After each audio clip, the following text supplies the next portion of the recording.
Imagine you are standing at the edge of the darkest water you have ever seen.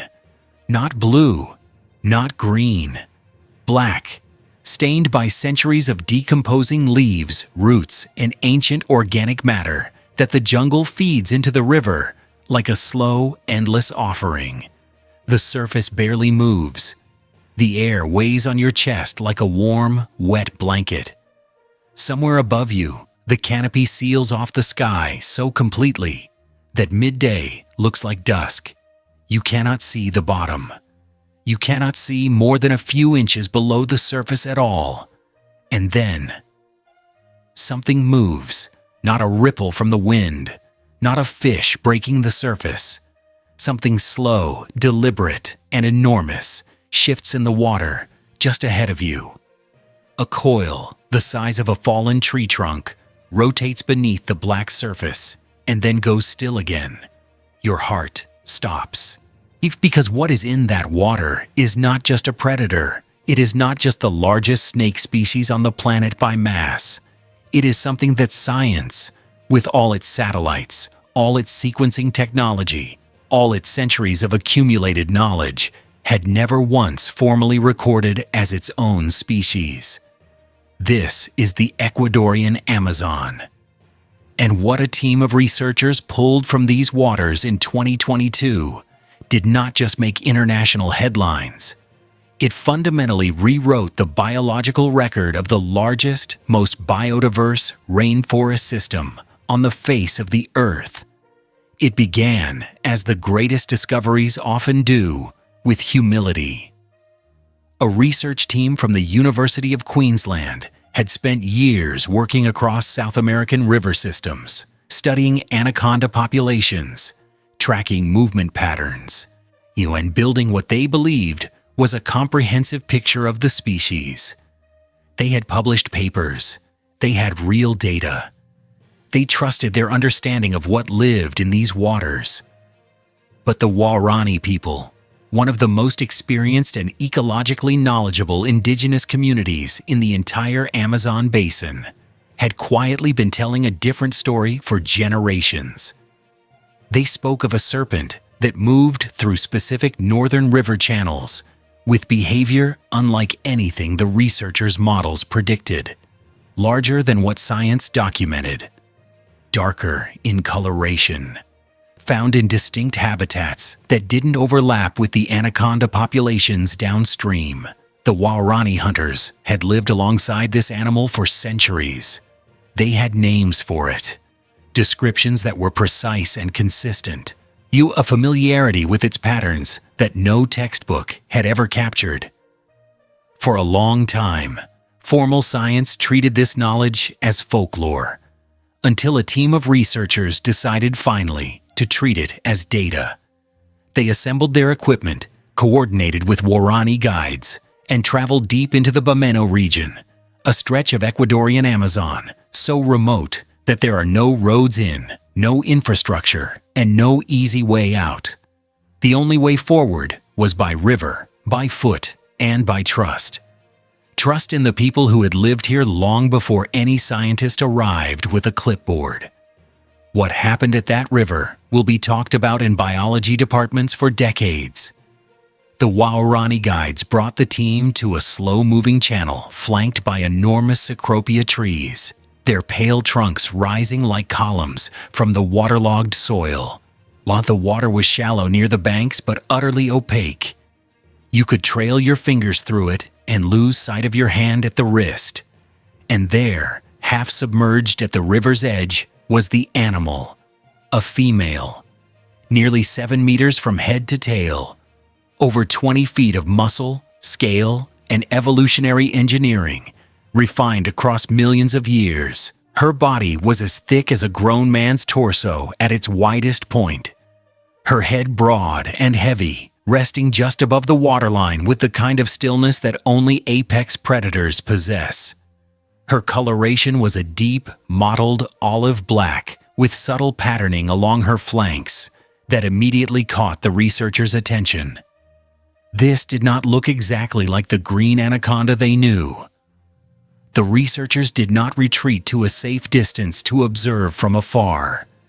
They made the decision that will be remembered as one of the most extraordinary moments in modern field biology. They got into the water with her. For several hours, the team swam alongside this animal. They watched how she moved. The fluid, effortless way she navigated the current, her body barely disturbing the surface. They observed her breathing rhythm, her response to their presence, the way she held herself completely unbothered by the humans drifting alongside her. She did not flee, she did not strike. She simply existed, vast and calm, and entirely in command of her environment. There was not a single moment where the researchers were in danger, but there was not a single moment where they forgot, even for a second, exactly what kind of creature they were sharing the water with. The DNA results came back and confirmed what the jungle had already been trying to say. This was not a green anaconda. Not the Eunectes murinus that had been classified and described since the 1700s. This was something else entirely, a species that had been evolving independently for an estimated 10 million years, on its own separate branch of the tree of life, completely unrecognized by formal taxonomy. The researchers named it the northern green anaconda, Eunectes acaema.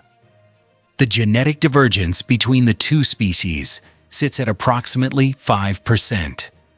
That number sounds modest until context arrives. It is a larger genetic gap than exists between certain comparable measurements of humans and chimpanzees. These animals share a common ancestor, yes, but they parted ways 10 million years ago and never looked back. The physical differences are real and measurable. The northern green anaconda carries a broader, heavier head structure. Its dorsal scale patterning differs in ways that are subtle to the casual observer, but immediately apparent to a trained eye. Its range runs specifically through the northern Amazon drainage systems, Ecuador, Colombia, Venezuela, and Trinidad, distinct from the habitat corridors of its southern relative. 2 centuries of scientific classification had looked at both animals and seen one species. They were wrong for 200 years.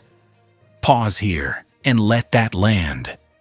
We are talking about the heaviest snake species on Earth, an animal that can exceed 250 kilograms, a predator capable of taking down caimans, large deer, and full-grown mammals by constriction alone. An animal so ecologically significant that its presence shapes the behavior of virtually every other large creature in its river system. And it was hiding, unclassified, in the most studied rainforest on the planet. If something this large, this physically dominant, this ecologically central, can remain outside the scientific record into the 21st century, then the Amazon is holding secrets we cannot even begin to estimate. The basin covers over 5.5 million square kilometers. Scientists believe it contains somewhere between 10 and 15% of all species on Earth, alongside an unknown number that have never been formally described. Every year, hundreds of new species emerge from the Amazon in journals and research papers. Insects, plants, fish, frogs. But a giant snake that outweighs every other serpent on the planet? That is a different magnitude of unknown entirely. That shakes something loose in the way we think we understand this world. There is a lesson here that deserves to be said plainly. The Waorani people already knew. They had always known. While Western science was confidently misclassifying this animal for 2 centuries, indigenous hunters and guides were living alongside it, naming it, tracking it, and understanding its behavior in ways no research paper had captured. This discovery did not happen despite traditional ecological knowledge. It happened because of it. The scientists who made this breakthrough were the ones willing to listen, to treat generations of indigenous observation not as anecdote, but as evidence. That shift in approach made everything possible. It is a lesson the broader scientific world is beginning to internalize, slowly but meaningfully.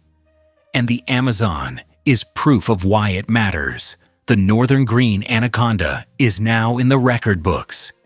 Its genome is sequenced, its range is documented, its existence is undeniable. But somewhere in the Bameno region right now, the black water moves. Something ancient and enormous glides through the dark, unhurried, utterly indifferent to the headlines it created. 10 million years of unrecorded evolution, breathing and coiling and waiting. The Amazon kept this secret for millions of years. And the only question left, the one that should keep every biologist awake at night, is what else it is still keeping. Because the jungle is patient, and it is not done surprising us.